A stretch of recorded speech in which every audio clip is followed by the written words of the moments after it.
ओम शांति। 29 अगस्त 2023 के ईश्वरीय महावाक्य। पहले सुनते हैं मुरली के मुख्य पॉइंट्स। बाबा ने कहा, तुम्हें एक परम पिता परमात्मा से ही मोहब्बत रखनी है, क्योंकि वही ऊंच से ऊंच ले जाने वाला है। बाकी सब संबंध चाचा काका मामा आदि नीचे गिराने वाले हैं। अब तुम्हें माया रावण को हराना है। इस काम महाशत्रु को जीतने का पुरुषार्थ करो। यदि तुम बाप से पवित्र रहने की प्रतिज्ञा करो तो तुम्हें सच्चे स्वराज्य की प्राप्ति होगी। फिर बाबा ने कहा, तुमने 63 जन्म विषय सागर में गोते खाए हैं। अभी बाप तुम्हें ज्ञान अमृत से साफ करते हैं। बच्चे जब ज्ञान चंदन घी से पवित्र बने, श्रीमत पर चले, तो बाप टीका लगाएंगे। जबकि जगत पिता जगत अम्बा दोनों सूर्यवंशी बनते हैं, तो तुम उनके बच्चे जो बाबा मम्मा कहते हो, तुमको भी 16 कला संपूर्ण लक्ष्मी नारायण जैसा बनने का पुरुषार्थ करना चाहिए। पढ़ाई के समय तुम्हारी बुद्धि यहाँ वहाँ भटकनी नहीं चाहिए। सारा अटेंशन पढ़ाई पर देना है। कभी भी आपस में व्यर्थ बातों का वर्णन नहीं करना। अब तुम बच्चों को पढ़ना और पढ़ाना है। ब्राह्मणों का धंधा ही है सच्ची गीता सुनाना। यह अपवित्र दुनिया विनाश होनी है। अब सबकी कयामत का समय है। तुम्हें पापों का हिसाब किताब चुकतू कर पुण्य का खाता जमा करना है। जितना याद करेंगे, सर्विस करेंगे, अर्थात अविनाशी ज्ञान रत्नों का दान करते जाएंगे, उतना खाता जमा होता जाएगा। और लास्ट में बाबा ने कहा, बाप है सच्चा सौदागर। तुम उनको सौगात में अपना सब कुछ देते हो, तो बाप फिर तुम्हें 21 जन्मों का वर्षा देते हैं।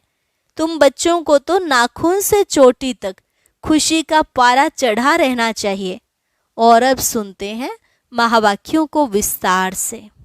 मुरली का सार। मीठे बच्चे, श्रीमत पर चल, ज्ञान का चंदन घिसना व पवित्र बनना ही स्वराज्य लेना है। तुम पवित्रता की प्रतिज्ञा करो तो सूर्यवंशी घराने का तिलक मिलेगा। प्रश्न, तुम बच्चों को राखी कौन बांधता है, तिलक कौन देता है और मुख मीठा कराने की रस्म क्यों है? उत्तर, तुम्हें बड़ी मम्मी ब्रह्मा माँ राखी बांधती है, पवित्र बनाती है। जब तुम पवित्र बनने की प्रतिज्ञा कर लेते हो तो बाप स्वराज्य का टीका देते हैं। मुख मीठा कराना अर्थात सर्व वरदान दे देना। बाप ने स्वराज्य के तिलक के साथ साथ सर्व वरदान भी दिए हैं।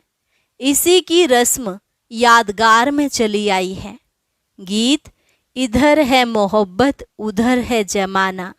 ओम शांति। भगवानुवाच, अच्छा भगवान का नाम चाहिए, क्योंकि भगवान का एक ही नाम होता है।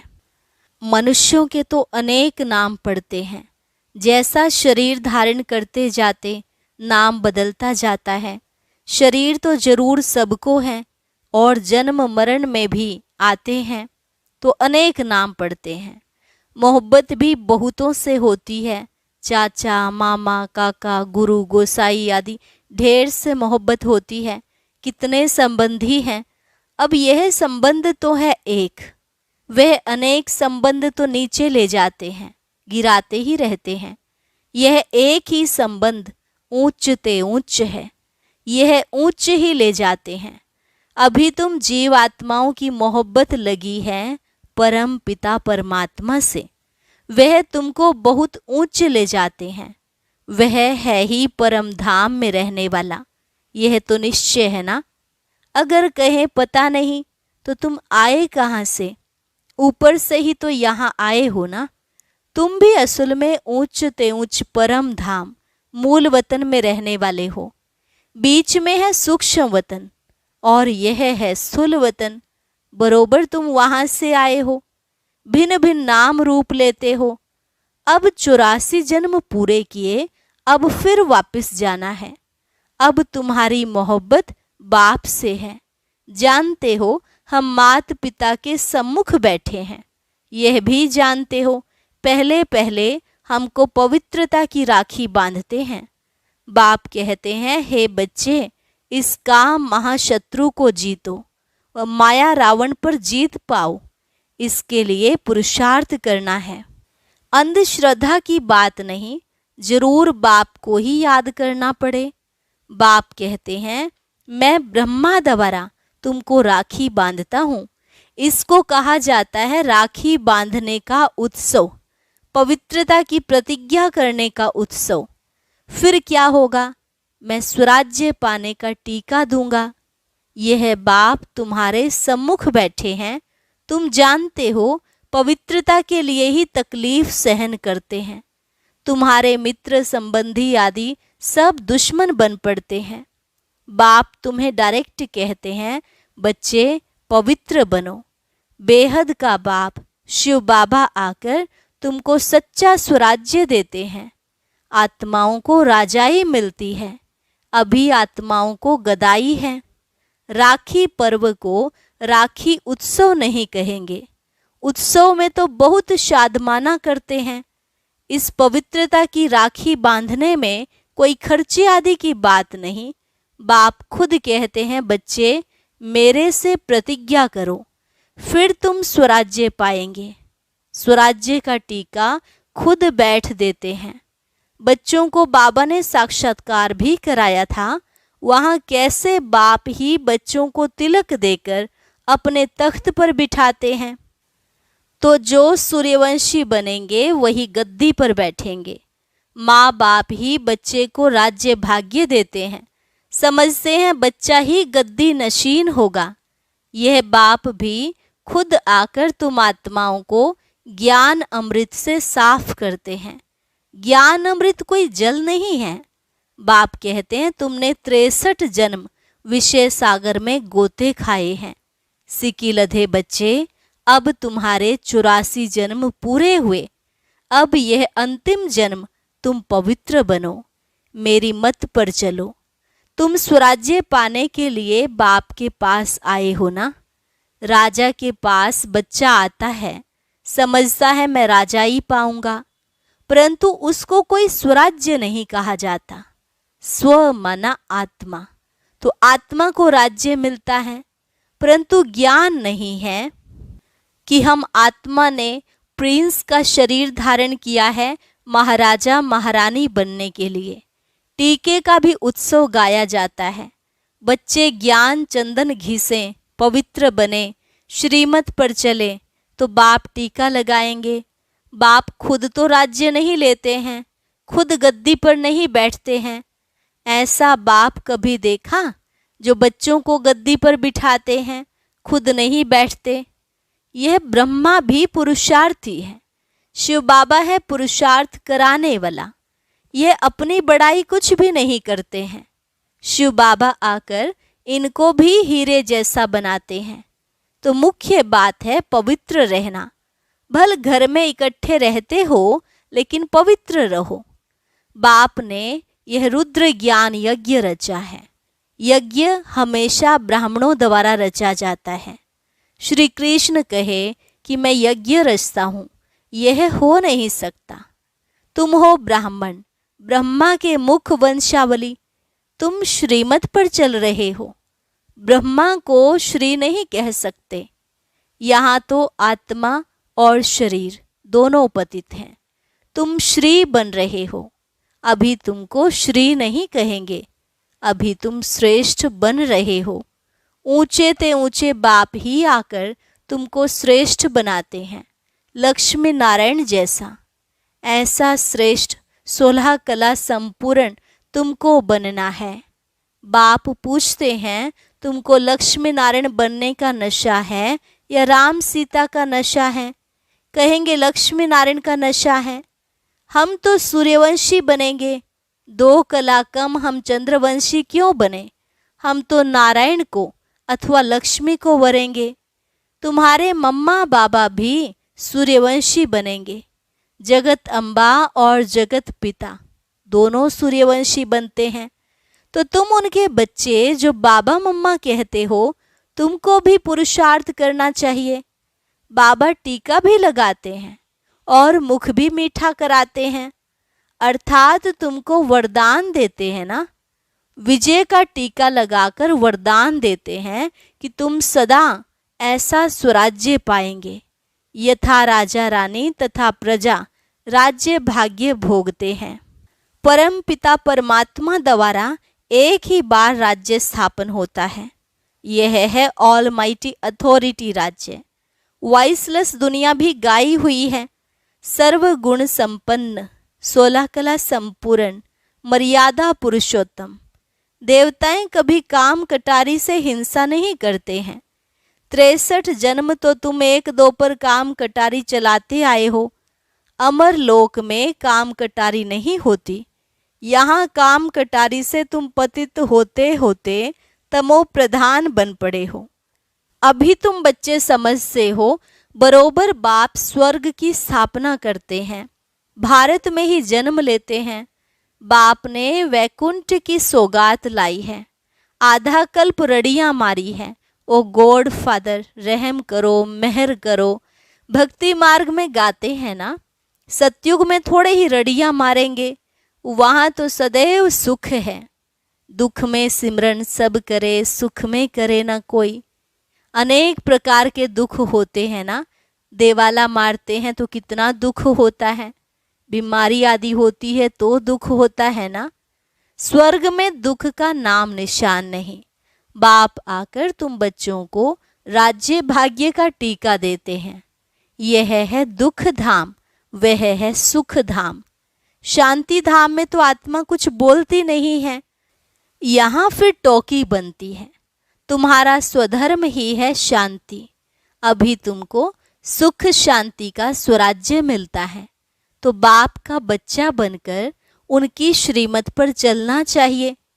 पढ़ाई के समय सारा अटेंशन पढ़ाई में देना है। पढ़ाई के समय और व्यर्थ बातों का वर्णन नहीं चलता। अगर कोई उल्टा सुल्टा बोलते हैं तो कहेंगे अटेंशन प्लीज। तो बाप बच्चों को कहते हैं तुम्हारी बुद्धि भटकनी नहीं चाहिए। बाहर धक्के खाने वालों के ख्यालात इधर उधर दौड़ते रहेंगे, समझेंगे कहाँ छुट्टी हो तो घर जाएं। अब तुम बच्चों को पढ़ना और पढ़ाना है। ब्राह्मणों का धंधा ही है गीता सुनाना।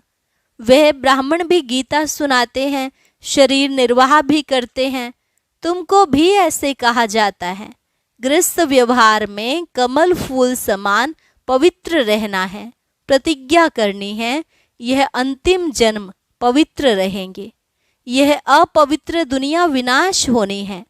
विनाश की तैयारी भी देख रहे हो, होलिका जलेगी। वास्तव में यह सब उत्सव इस समय के हैं। बाप तुमको तिलक देते हैं।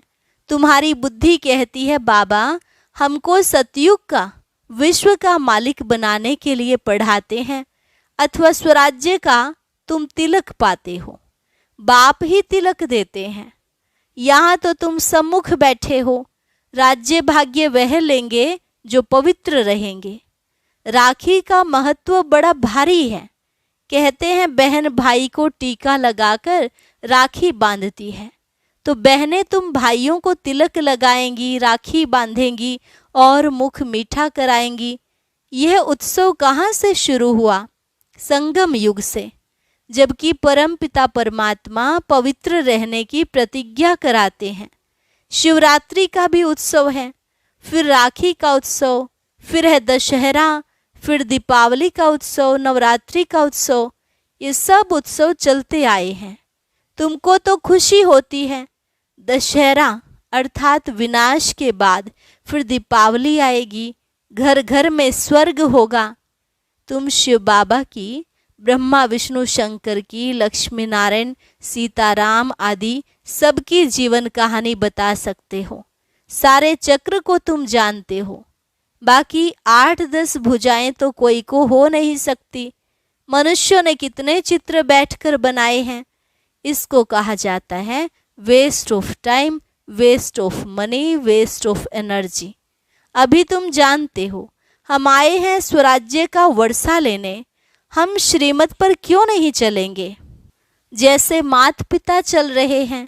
यह तो समझने की बात है। बाप है मनुष्य सृष्टि का रचयिता, बेहद का बाप है ना। कितने बच्चे अडॉप्ट करते हैं, प्रजापिता है ना। वह लौकिक बाप तो करके एक बच्चे को गोद में लेते हैं, उनको प्रजापिता तो नहीं कहेंगे ना। कई ऐसे भी होते हैं, अडॉप्ट करते हैं, फिर बच्चा हो जाता है तो उस बच्चे पर जास्ती प्यार हो जाता है। गोद में लिए हुए बच्चे को फिर कम प्यार करते हैं। अब तुम तो समझते हो हम ईश्वरीय गोद में आए हैं। ईश्वर हमको टीका लगाएंगे पवित्रता का। तुम दिल अंदर प्रतिज्ञा करते हो, बाबा आप आए हो, हम आपका सपूत बच्चा बन, पवित्र बन, आपसे वर्षा लेंगे। अभी सबकी कयामत का समय है। पापों का हिसाब किताब चुकतू कर पुण्य का जमा करना है। बाप की याद से ही जमा होता है। जितना याद करते जाएंगे और अविनाशी ज्ञान रत्नों का दान करते जाएंगे तो खाता जमा होगा। जितना सर्विस करेंगे उतना जमा होगा। जमा होते होते राजधानी बन जाएगी। 8 हैं मुख्य रत्न। 8 रत्न का जेवर भी बनाते हैं ना। देवियों के साथ देवताएं भी होंगे, परंतु मेजॉरिटी माताओं की होने के कारण अधिकतर देवियों की पूजा होती है। अच्छा, राखी कौन बांधते हैं? शिव बाबा खुद तुम्हारे सम्मुख बैठे हैं, तो शिव बाबा राखी भी बांधेंगे, तिलक भी देंगे, मुख भी मीठा कराएंगे। इसका मतलब तुम भविष्य में सदा सुखी रहेंगे। तुम फिर बाबा को सौगात देते हो ना। क्या सौगात देते हो? अपना सब कुछ। तो बाबा कहते हैं मैं फिर तुमको 21 जन्म का वर्षा देता हूँ। लेन देन का हिसाब है ना। बाबा सौदागर हैं, लेते क्या हैं और देते क्या हैं। कहते हैं ईश्वर अर्थ दान दिया, क्योंकि जानते हैं ईश्वर भाड़ा देगा। बाप कहते हैं भक्ति मार्ग में भी मैं तुमको भाड़ा देता हूँ। अभी फिर डायरेक्ट आया हूँ, तुमको कितना अविनाशी रत्नों का दान देता हूँ। तुम फिर औरों को दान करते हो। तुम तो सब भाई भाई हो। तुमको फिर यह बड़ी मम्मी राखी बांधती है, बाप तिलक लगाते हैं। यह मात पिता दोनों इकट्ठे हैं। माँ राखी बांधे, बाप तिलक दे, तो तुम राजा रानी बन जाएंगे। तुम्हारी मोहब्बत परमात्मा से है, जो भारतवासियों को तिलक देने आया है। भारत को स्वर्ग किसने बनाया? बाप आया है ना। श्री कृष्ण तो है रचना नंबर 1 और शिव बाबा है रचयिता नंबर 1। तो तुम बच्चों को खुशी का पारा नाखून से चोटी तक रहना चाहिए। अच्छा, मीठे मीठे सिकिलधे बच्चों प्रति माता पिता बाप दादा का याद प्यार और गुड मॉर्निंग। रूहानी बाप की रूहानी बच्चों को नमस्ते। रूहानी बच्चों की रूहानी बाप दादा को नमस्ते नमस्ते, गुड मॉर्निंग। धारणा के लिए मुख्य सार। पहली पॉइंट, दिल की मोहब्बत एक बाप से रखनी है, देहधारियों से नहीं, क्योंकि सर्व संबंधी एक बाप है। पढ़ाई के समय अपना फुल अटेंशन पढ़ाई में देना है। व्यर्थ बातों का वर्णन चिंतन नहीं करना है। बुद्धि को भटकाना नहीं है। वरदान, असोच बन। बाप की शक्ति मदद के रूप में अनुभव करने वाले चिंता मुक्त भव। असोच बन, बाप की शक्ति मदद के रूप में अनुभव करने वाले चिंता मुक्त भव। कई बच्चे सोचते हैं सेवा कैसे बढ़ेगी। अच्छे अच्छे जिज्ञासु पता नहीं कब आएंगे, कब तक सेवा की भाग दौड़ करनी पड़ेगी। लेकिन सोचने से सेवा नहीं बढ़ती। असोच बन, बुद्धि को फ्री रखो, तो बाप की शक्ति मदद के रूप में अनुभव करेंगे और सेवा की वृद्धि स्वतः होगी। बाबा करावनहार है और करने के निमित्त मैं आत्मा हूँ। इसको कहते हैं असोच, अर्थात एक की याद। उन्हें कोई चिंता हो नहीं सकती। जहाँ शुभ चिंतन है वहाँ कोई चिंता नहीं। स्लोगन, अपनी उपराम स्थिति द्वारा सर्व बातों से किनारा कर लो तो एक बाप के सहारे का अनुभव होगा। अपनी उपराम स्थिति द्वारा सर्व बातों से किनारा कर लो तो एक बाप के सहारे का अनुभव होगा। अच्छा, ओम शांति। अब सुनते हैं आज का अव्यक्त ज्ञान मोती। इसके लिए ऊपर दिए गए बॉक्स पर क्लिक करें।